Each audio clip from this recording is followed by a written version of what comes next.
Hello everyone, I'm the Board Observer, here to highlight the most talked about articles from this past week on Political Storm. The weekly rundown begins now.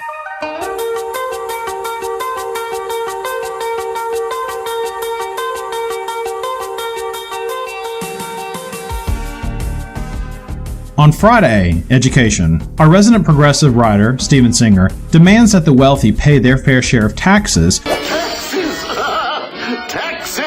so Congress can fulfill its promise to spend more on minorities and lower socioeconomic students. On Saturday, midterms. Conservative contributor John of The Fiery Theory lists the reason why Democratic candidates who don't fit the consistency of the districts they aim to represent won't add to their projected blue wave results. Also on Saturday, Trump 2020. Conservative Mexican quotes known anti-Trump filmmaker Michael Moore, Trump will win if Democrats don't turn out the vote. On Sunday, midterm polls. Ethan of Let's Talk Politics rounds up the latest election polls for certain senatorial races. He says that Democrats are leading in key states like Arizona, Minnesota, and West Virginia. Also on Sunday, Koch brothers. Holly of Zoom Politicon reports previous GOP megadonors now support open borders, amnesty, and free trade as they fund super PACs to oppose Trump's agenda, and all of a sudden, the leftist media suddenly likes them. On Monday, Kavanaugh.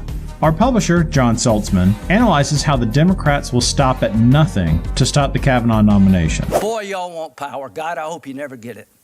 I hope the American people can see through this sham. Even rallying behind the idea that Kavanaugh should be presumed guilty instead of innocent. Also on Monday, Kavanaugh again.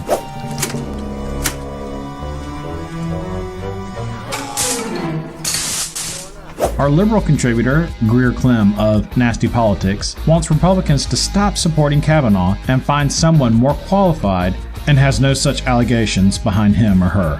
On Tuesday, Kavanaugh again.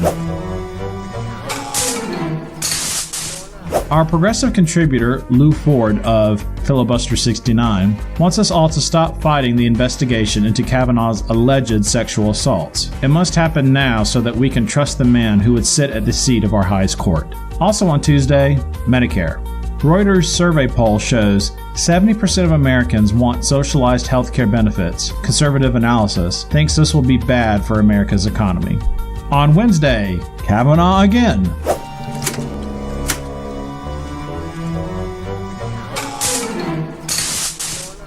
Our conservative contributor, Jeff Croyer, highlights parallels between Justice Thomas's 1991 confirmation hearing and Brett's. Both are mired with sexual assault allegations. He wants Kavanaugh to act like Clarence Thomas. Also on Wednesday, marijuana. Liberal contributor Alexis Chapman shares how U.S. cannabis laws are ineffective and how Coca-Cola could help. And on Thursday, Kavanaugh. Again, seriously. Conservative pundit John of Fiery Theory lists down all the reasons the Democrats hate the idea of confirming Kavanaugh as Supreme Court Justice, but none of the reasons are legitimate. And finally, Trump derangement syndrome. Our contributor, Whiskey Congress, discusses Trump derangement syndrome from both sides and how we can address this syndrome for every American. That about does it for this edition of the Weekly Rundown. Be sure to click on to Political Storm and join in on the conversations about the latest headlines of the day. I am your host, the Board Observer, Word.